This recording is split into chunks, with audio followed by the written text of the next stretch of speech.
మీ జీఐఈటీ ఇప్పుడు జీజేయుగా మారింది. 2000కు పైగా ప్లేస్మెంట్స్, ఐపీఎం, కేపీఎంజీ వంటి సంస్థలతో ఇంటిగ్రేటెడ్ కోర్సులు, యూపీఎస్సీ కోచింగ్, అడ్మిషన్లు ఓపెన్. ఇక విజయవాడ గాదె సాయి కృష్ణ విషయానికి వస్తే అది ఇప్పటికే కులం రంగు పూసేసుకుంది. తర్వాత ఆ విషయంలో కూడా రకరకాలైనటువంటి కామెంట్స్ వస్తున్నాయి. చాలా పెద్ద స్థాయిలో వ్యక్తులు వెనకాల ఉన్నారు అని చెప్పి. ఒకవేళ అదే నిజమైతే సిట్టు వేశారు, సిట్టు మీద కూడా నమ్మకం లేదంటున్నారు చాలామంది. ప్రభుత్వానికి అనుకూలంగానే పనిచేస్తారు పెద్ద స్థాయిలో ఉన్న వ్యక్తులు ఉంటే వాళ్ళ మీద చర్యలు తీసుకుంటారా కాదండి అనేది ఇక్కడ simple common sense point. Gade Sai Krishna, I don't bother అతని కులం ఏంటనేది. గాదె సాయి కృష్ణ అనే వ్యక్తి మీద రౌడీ షీట్ దాఖలు జగన్మోహన్ రెడ్డి ప్రభుత్వంలోనే అయింది. కొత్తగా రౌడీ షీట్ వేసింది కాదు అది. ఇంతకు మునిపే రౌడీ షీట్. జైలుకి వెళ్ళి ఉన్నాడు ఎన్నోసార్లు. జైలుకి వెళ్ళి వచ్చిన తర్వాత లేటెస్ట్గా ఫ్రెష్గా 6 నెలల క్రితం మర్డర్ చేశాడు. ఎవరో ఒక రెడ్ల కుర్రనే ఉన్నో పోలీసు చంపేశాడు మాట వచ్చి. అతనికి ఏమన్నా వైఎస్ఆర్సీపీ వాళ్ళు వెళ్ళి డబ్బులు ఇచ్చారా? ఇతనికి మొన్న 20 లక్షలు ఇచ్చారంట ఇతని తల్లికి. ఎందుకు ఇచ్చారో తెలియదు. ఇప్పుడు ఇతను మొన్న ఉన్న ఫ్రెష్గా చంపేశాడు. ఆ చంపినవాడికి ఇచ్చారా? ఆ చంపినవాడికి ఇవ్వలేదు. కేసులు వైఎస్ఆర్ ప్రభుత్వంలో జగన్మోహన్ రెడ్డి ముఖ్యమంత్రి ఉండగానే రౌడీ షీట్ చేశారు. నో డౌట్ కస్టోడియల్ టార్చర్లో చంపంటే అది నేరం, అందులో ఎటువంటి సందేహం లేదు. ఎటువంటి వాడినైనా అలాగా చేయటానికి చట్టం ఒప్పుకోదు. అది సరైనది కూడా కాదు. కానీ ఇలా ఒక 22 కేసుల్లో ఉన్న వ్యక్తికి రౌడీ షీటర్ని ఈ రకంగా ఎన్కౌంటర్ చేయటానికి ఈ రేంజ్లో పెద్దలందరూ కలిసి కుట్ర చేయవలసిన అవసరం ఉంటుందా? ఒక ఈజ్ ప్రూవెన్ క్రిమినల్. అతను చంపేశాడు అన్నది నిజం, అన్నది నిజం. కేసులు పెట్టింది జగన్మోహన్ రెడ్డి ప్రభుత్వం. అతని ప్రభుత్వం తప్పుడు కేసులు పెట్టిందని ఇప్పుడు అతను మాట్లాడుతున్నాడా? అతను క్రిమినల్లే. ఏ క్యాస్ట్, క్రైమ్కి క్యాస్ట్ ఏముంటుందండి? అన్ని క్యాస్టుల్లో ఉంటారు క్రైమ్ చేసేవాళ్ళు. అతను క్రిమినల్లే, క్రైమ్ చేశాడు. కస్టోడియల్ టార్చర్ అనేది తప్పు. జగన్మోహన్ రెడ్డి నా మీద చేసిందే అది. నేను బతికాను, ఇటు చచ్చిపోయాడు, అంతే తేడా. Both are same otherwise.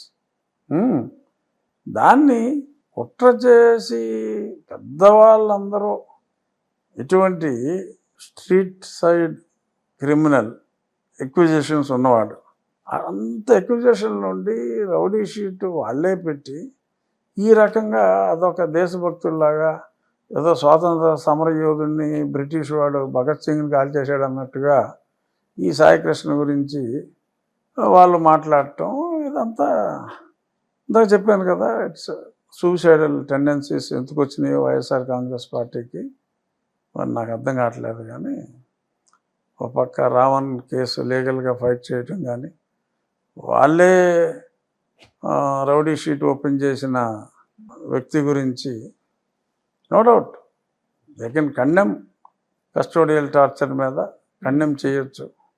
అటువంటిది మానేసి వ్యక్తిగతంగా దీనికి ఒక కులం రంగు అంటించి దానివల్ల ఏదన్నా రాజకీయ లబ్ధి పొందొచ్చు అని అనుకుంటే అది బూమరాంగ్ అవుతుంది.